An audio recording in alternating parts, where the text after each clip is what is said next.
Minimum time to collect all the apples in a tree. ठीक है, यहाँ पे हमको जैसे n वर्टिसेस हैं, मुझे मिनिमम टाइम बताना है कि कहाँ कहाँ है। जो रेड वाली दिख रही है मतलब यहाँ पे एप्पल प्रेजेंट है। एक वेक्टर दे रखा है हमको बूल का, जो इन वैल्यूज़ पे हमको ट्रू और फॉल्स रिटर्न कर रहा है। जैसे ये 4 वैल्यू है तो 0 1 2 3 4, फोर्थ पे ट्रू है, देखो सेकंड इंडेक्स पे भी ट्रू है, 0 1 2 ट्रू है ना। तो उससे मुझे चेक करना है कि कौन कौन से वर्टिसेस पे ट्रू है, मतलब वहाँ पे एप्पल प्रेजेंट है, और उस एप्पल को उठा के मैं वापस अपने पेरेंट नोड पे कब आ सकता हूँ। जैसे यहाँ पे 0 से 1 पे जाऊँगा 1 सेकेंड 2 सेकेंड, वापस आऊँगा 3 सेकेंड, फिर इस पे जाऊँगा 4 सेकेंड, वापस आऊँगा 5 सेकेंड, फिर वापस जाऊँगा 6 सेकेंड, फिर इस पे जाऊँगा 7 सेकेंड, इस पे वापस जाऊँगा 8 second.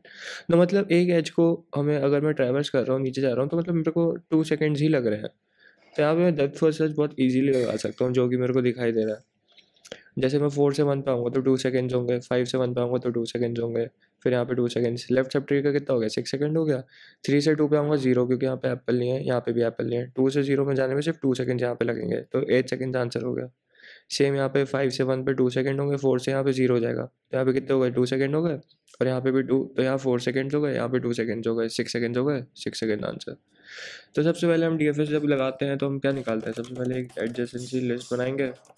Vector vector int ADJ लिख देता हूँ यहाँ पे, और एक फॉर लूप लगाऊंगा।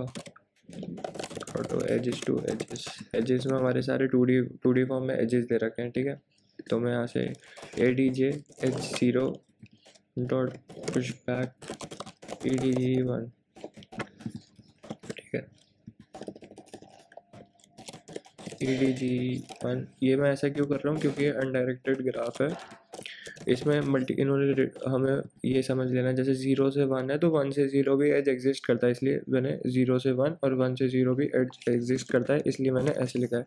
एडजेसेंसी लिस्ट बना के दिखाता हूँ। 0 से 1 और 2 एज एग्जिस्ट करते हैं, 1 से मेरे 0 1 0 नहीं 1 नहीं 4 और 5। 2 से कौन कौन से एग्जिस्ट करते हैं मेरे, 0 एग्जिस्ट करता है, 3 एग्जिस्ट करता है, 6 एग्जिस्ट करता है, 3 से मेरा एग्जिस्ट करता है तेरा 2, 4 से एग्जिस्ट करता है मेरा सिर्फ 1, 5 से भी 1 और 6 से करता है 2, ठीक है। एंड में मुझे अपनी डीएफएस की कॉल मारनी है। डीएफएस मुझे इसमें इस पूरे को आइटरेट करेगा और मेरे को अपना वो ला के दे देगा टाइम, ठीक है। इसमें मुझे एक हैज़ एप्पल सेंड करना पड़ेगा, क्योंकि मैं चेक करूँगा ना कि कौन से किस नोड पे एप्पल है। -1 मेरा प्रीवियस नोड है, 0 मेरा करंट नोड है। 0 मेरा, यहीं से आइटरेशन स्टार्ट करूँगा। -1 प्रीवियस पेरेंट का प्रीवियस नहीं है ना, तो इसलिए मैंने यहाँ पे -1 ले लिया, ठीक है। अब मैं अपना डीएफएस फंक्शन बनाऊँगा, इंट डीएफएस। इसमें सबसे पहले हो जाएगा इंट प्रीवियस इंट करंट, फिर उसके बाद ये पूरा ऐसे लिख लेता हूँ सेम, इसको एडी से लिख देता हूँ, ठीक है। अब इसमें मैं एक टाइम वेरिएबल लिख लेता हूँ, जिसमें टाइम प्लस करते जाऊँगा, जैसे जैसे मैं इसको पूरा ट्रैवर्सल करता रहूँगा ना, डीएफएस यूज़ करते हैं, फिर एंड में मैं रिटर्न कर दूँगा टाइम,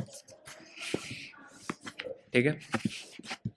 अब इसके बाद मैं फॉर ऑटो, अब मुझे डीएफएस करना है। डीएफएस कैसे करता हूँ, एडीजे पे जो मैं करंट पे हूँ, एक एज एडीजे करंट से इस टू ईडीजी, नहीं ईडीजी क्यों लिख दिया, एज यहाँ लिखते हैं, auto edge ADJ current. ADJ के जो जो भी हमारा करंट नोड है उसको तुम ट्रैवर्स कर दो। जैसे अभी मेरा करंट 0 है, तो मेरा पहला एज क्या होगा, 1 हो जाएगा। अब डीएफएस जब मैं कॉल करूँगा, जैसे 0 से 1 का डीएफएस कॉल होगा, फिर 1 से क्या होगा, 0 का कॉल होगा। मतलब जो मेरा 1 है वो मेरा जो जो एज है 1, अभी यहाँ पे 0 का पहला एज क्या है 1 है। तो जो मेरा प्रीवियस है वो मेरा करंट बन जा रहा है, और जो मेरा करंट है वो मेरा एज बन जा रहा है। समझ में आया। जैसे 0 से 1 आऊँगा, 1 आऊँगा, तो 1 का प्रीवियस क्या है, 0 है। पहले 0 क्या था, करंट था, इसलिए मैंने प्रीवियस की जगह करंट लिख दिया। और जो मेरा करंट है, अब करंट क्या है मेरा, इसका 0 का पहला एज क्या है, 1 है, तो करंट एज ही करंट है, एडीजे। बाकी इसकी कॉल क्या होगी, एडीजे होगी, और एक हैज़ एप्पल होगी, ठीक है। ये मेरे को टाइम रिटर्न करके देख रहा है, तो यहाँ पे मैं सब टाइम लिख देता हूँ, सब टाइम। एक सब टाइम, जैसे 4 के 1 आने में कितना सब टाइम लग रहा है, 2 सेकेंड्स। 5 से 1 में कितना लग रहा है, 2 सेकेंड्स। तो ये सब टाइम स्टोर करेगा, ठीक है। अगर हैज़ एप्पल जो है मेरा एज, हैज़ एप्पल एज अगर ट्रू है तो एक काम करो जो मेरा टाइम है ना उसमें जो मेरा सब टाइम है प्लस 2 कर दो, क्योंकि 2 सेकेंड्स लग रहे हैं, 2 सेकेंड्स लग रहे हैं ना, राइट। तो इसलिए मैंने ऐसा लिख दिया। अब यहाँ पे एक ग्लिच है। मैं ग्लिच किया मतलब एक चीज़ हमने एक कंडीशन और डालनी है। जैसे अब मैं 0 से 1 आऊँगा, 1 से 4 आऊँगा, जब मैं 4 से 1 जाऊँगा यहाँ 2 सेकेंड्स तो हो जाएगा प्लस 5, फिर 1 से 5 जाऊँगा, 1 से 5 4 जाएंगे, फिर 4 से 5 जाएंगे। एक चीज़ और देखो यहाँ पे, जैसे तुम 0 से 1 जा रहे हो तो 1 से फिर 0 जा रहे हो, फिर 0 से 1 जाओगे, फिर 1 से, ये तो इन्फिनिटी लूप हो गई ना। तो यहाँ पे एक कंडीशन और डाल दूँ कि अगर if previous is not equal to H, previous is not equal to H मतलब 0, जैसे मैं 0 पे था, 1 का प्रीवियस क्या है, 0 है, 1 का प्रीवियस क्या है, 0 है, फिर 1 करेंट हो जाएगा, ठीक है, 1 करेंट हो जाएगा, प्रीवियस मेरा 0 हो जाएगा, राइट। तो अगर मेरा प्रीवियस और एज, जो मेरा 1 का प्रीवियस है 0 और मेरा एज भी अगर 0 है, राइट, जैसे 4 है, 4 का प्रीवियस क्या हो, यहाँ पे 4 का 1 है पहला एज, और 4 का प्रीवियस क्या है, 4 का प्रीवियस भी 1 है। तो मैं देख पा रहा हूँ ये मेरी कंडीशन सेटिस्फाई कर रहा है। अगर प्रीवियस एज के बराबर है तो मुझे ये डीएफएस की कॉल नहीं मारनी, क्योंकि कोई सेंस ही नहीं है ना, फिर तो कोई सेंस ही नहीं है ना। इसलिए मैंने ये कंडीशन कर दी, क्योंकि वो हम इन्फिनिटी में फंस जाएंगे, 0 से 1 जाएंगे, 1 से 0, 0 से 1, 1 0, हम कुछ टाइम कैलकुलेट कर नहीं पाएंगे, इसलिए मैंने कंडीशन डाली। अब एक और चीज़, अब तुम देख रहे हो सिर्फ तुम उसी एज के लिए टाइम प्लस कर रहे हो जहाँ पे तुम्हारा सब मतलब ये ट्रू है एप्पल, लेकिन एक बात बताओ, 0 से 4 उड़ के थोड़ी आओगे, 0 से 4 उड़ के थोड़ी आओगे, 4 से 1 जाओगे तो 1 से 0 जाओगे, तो ये 2 भी तो प्लस होगा। तो एक कंडीशन में ये डाल दूँ कि अगर मेरी सब टाइम ग्रेटर देन 0 है, अगर मेरा सब टाइम ग्रेटर देन 0 है तभी मुझे टाइम प्लस करना है। अब देखो, जैसे 4 से 1 जाऊंगा तो 2 सेकंड, 5 से 1 जाऊंगा तो 2 सेकंड, यहाँ पे मेरा सब टाइम जो है प्लस हो गया, 4 सेकंड है, मतलब नीचे से एप्पल मिला है तभी मैं इस नोट पे आऊँगा ना, तभी मुझे यहाँ पे 2 सेकंड प्लस करना है।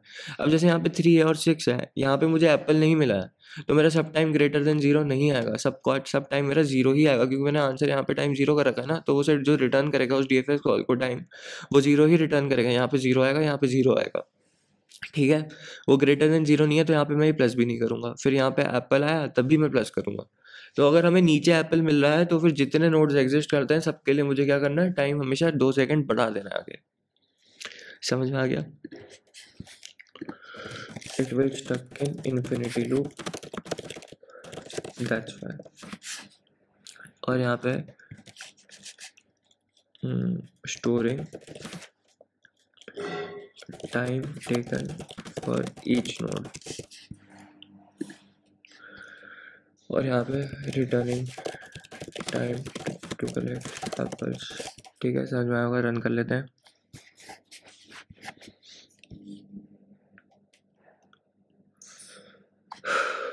Run time error, reference binding to null pointer, 1 second कुछ गलत हो गया। यहाँ पे इन प्रीवियस करंट वेक्टर एडीजे, ठीक है, एडीजे करंट लिया, एज लिया, प्रीवियस एज के बराबर नहीं है, रेस लिया, डीएफएस लिया, current edge ADJ has apple, सब टाइम हैज एप्पल एज, ठीक है, ये भी ठीक है।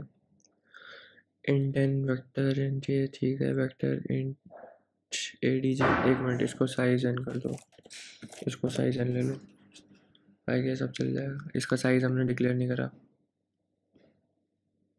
हाँ इसका साइज नहीं डिक्लेयर करा था, ऐसे हम साइज देते हैं इसको कि एन साइज का होगा एडीजे, ठीक है। सबमिट, 70%। एक मिनट, मैंने इसमें वो लाइन्स लिख लिया एक बार, अपना हैक लगा लें इसमें।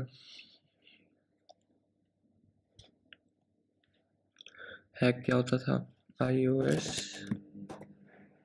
Base sync with stdio false sin.tie null ptr cout.tie null ptr।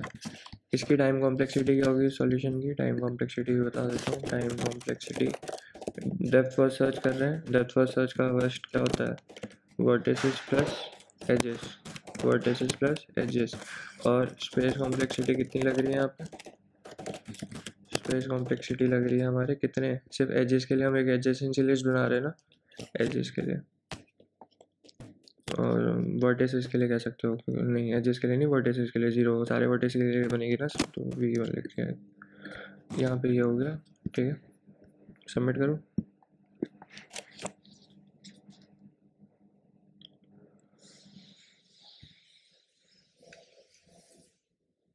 %72 थोड़ी देर पहले ये देख लिया, यहाँ पे 90% आ रहा है, सेम कोड है।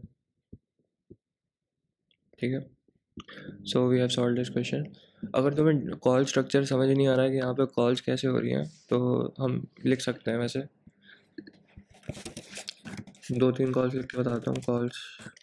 कॉल्स पहले DFS की होगी 0,-1 से, तो तुम आ रहे हो। फिर उसके बाद 0,1 की होगी, क्योंकि 0 से 1 जाएगा ना, तो 0 क्या है मेरा, प्रीवियस हो गया, और 1 मेरा एज हो गया, करंट।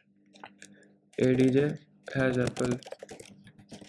फिर उसके बाद अब DFS की कॉल क्या होगी, 1 के लिए कॉल होगी, 1,0 की कॉल होगी, DFS 1,0। यहाँ पे जो प्रीवियस और एज है, प्रीवियस और एज देखो मैच कर रहे हैं, तो ये नहीं चलेगा उसके लिए, हैज़ एप्पल। ठीक है, 1,0 के लिए कॉल होगा। फिर उसके बाद किसके लिए कॉल होगा, 1,0 वाली कॉल नहीं चलेगी, फिर चलेगी 1,4, ADJ, हैज़ एप्पल।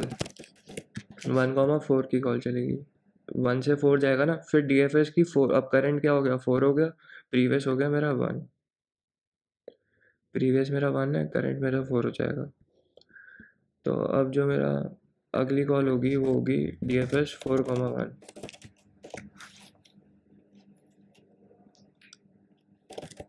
लेकिन ये 4,1 वाली कॉल नहीं चलेगी, क्योंकि जो 4,1 है वो प्रीवियस हो गया ना 1 का। इसका जो 4 का एज है 1 है, 4 का एज क्या है देख लो यहाँ पे, 4 का एज क्या है 1 है, और 1 इसका प्रीवियस भी है, तो ये वाली कॉल नहीं चलेगी ना। तो ये वाली कॉल नहीं चलेगी, इसको आंसर रिटर्न कर देगी 0, इसको यहाँ पे आंसर रिटर्न कर देगी 0। अब जो 4 है उसमें मेरा एप्पल है, तो ये वाली कंडीशन एग्जीक्यूट हो जाएगी, और जो मेरा टाइम और सब टाइम है प्लस हो जाएंगे। टाइम अब मेरा क्या हो जाएगा, 2 हो जाएगा, और फिर वो रिटर्न कर देगा टाइम, क्योंकि 4 के और एजेस तो है नहीं, और DFS की वाली कॉल से हम वापस आ गए। तो अब हमारा यहाँ पे टाइम हो जाएगा 2, टाइम इक्वल्स टू 2। फिर ये कॉल वापस चली जाएगी, वापस मतलब अभी 1 का रिटर्न नहीं होगा, क्योंकि उसका एक और आइट्रेशन बचा है। 1 का अगला आइट्रेशन क्या है, 5 है। 1 के अगले आइट्रेशन 5 है, तो अब कॉल लगेगी 1,5, ADJ, हैज़ एप्पल। यहाँ पे 4 सेकंड ऑलरेडी हो चुके हैं। फिर उसके बाद 5 की कॉल जाएगी। जब 5 की कॉल जाएगी ना, तो फिर से वो 1 वाला हो जाएगा। फिर 1 इसका प्रीवियस है, तो ये वाली कॉल फिर से एग्जीक्यूट नहीं होगी, ये इसको जो टाइम है वो 0 दे देगा, क्योंकि 5 से 1 में वो हम कैलकुलेट नहीं कर रहे ना, ये इन्फिनिटी लूप हो जाएगा, तो वो तो हम कैलकुलेट ही नहीं कर रहे ना, क्योंकि प्रीवियस और एज बराबर हो जा रहा है। तो अभी हमारा टाइम कितना था, 4 सेकंड था, सॉरी 2 सेकंड था। यहाँ पे अब 5 जो है, 5 पे एप्पल है, तो ये टाइम हो जाएगा 4, टाइम 4 हो जाएगा। यहाँ पे 2 सेकंड और 2 सेकंड, मैंने यही कहा था ना, ये रिटर्न कर देंगे 1 को। अब हम वापस 1 पे आ जाएंगे, 1 के सारे आइट्रेशन कंप्लीट हो गए हैं, तो ये 0 को कितने रिटर्न कर देगा, 4 सेकंड रिटर्न कर देगा। लेकिन जब 0 को रिटर्न कर रहा होगा ना 4 सेकंड, तो उसकी कॉल कहाँ तक हो गई, यहाँ तक हो गई है। तो इसमें आने का टाइम, सब टाइम 0 है, 4 हो गया ना, सब टाइम ग्रेटर देन 0 हो गया, तो 6 सेकंड हो गया। तो जो 0 पे जब वापस जब हम पहुँच जाएंगे, तो टाइम हो जाएगा 6 सेकेंड। अब इसकी अगली आइट्रेशन होगी, अगली आइट्रेशन क्या होगी, 2 के लिए होगी, 0 1 2, 0 1 2। अब हम जब DFS का कॉल करेंगे, DFS, अब मेरा 2 हो जाएगा यहाँ पे अब 2 हो जाएगा ना। अब जो मेरा करंट क्या है, 0 से 2 जा रहे हैं हम, 0 से 2 जा रहे हैं ना हम, DFS 0,2, ये वाली कॉल को हटा दो, टाइम 6 हो गया हमारा। 0,2 करेंगे, फिर DFS जाएगा 2,0, 0 वाली कॉल चलेगी नहीं, 0 वाली कॉल चलेगी नहीं, फिर 2,3, फिर उसके बाद 3,2 वाली कॉल भी नहीं चलेगी, ये इसको 0 रिटर्न कर देगा। फिर यहाँ पर हम 3 पे चेक करेंगे, 3 पे नहीं होगा तो 3 को हटा देंगे। फिर उसके बाद 6 के लिए चेक करेंगे, 6 के लिए भी नहीं होगा, ये फिर से इसको 0 रिटर्न कर देगा। फिर यहाँ पे 6 की भी कॉल होगी, 6,2, 6,2 कर प्रीवियस और करंट एज बराबर हो गया तो इसकी भी कॉल नहीं होगी, ठीक है। फिर 0,2 में हम चेक करेंगे कि हमारा एप्पल भी एग्जिस्ट करता है और जो हमारा सब टाइम है वो भी ग्रेटर देन 0 है, राइट। तो फिर 8 हो जाएगा। एक बार रिकर्सिव ट्री मैंने बताया ना तुमको कि नीचे से ऐसे और ऐसे 4 ऐसे ऐसे करके ही हो रहा है और कुछ नहीं है। DFS जिसको आता होगा समझ उसको आ गया होगा, मतलब आप एक बार DFS पढ़ो पहले फिर इसको पढ़ो, ठीक है। Thank you.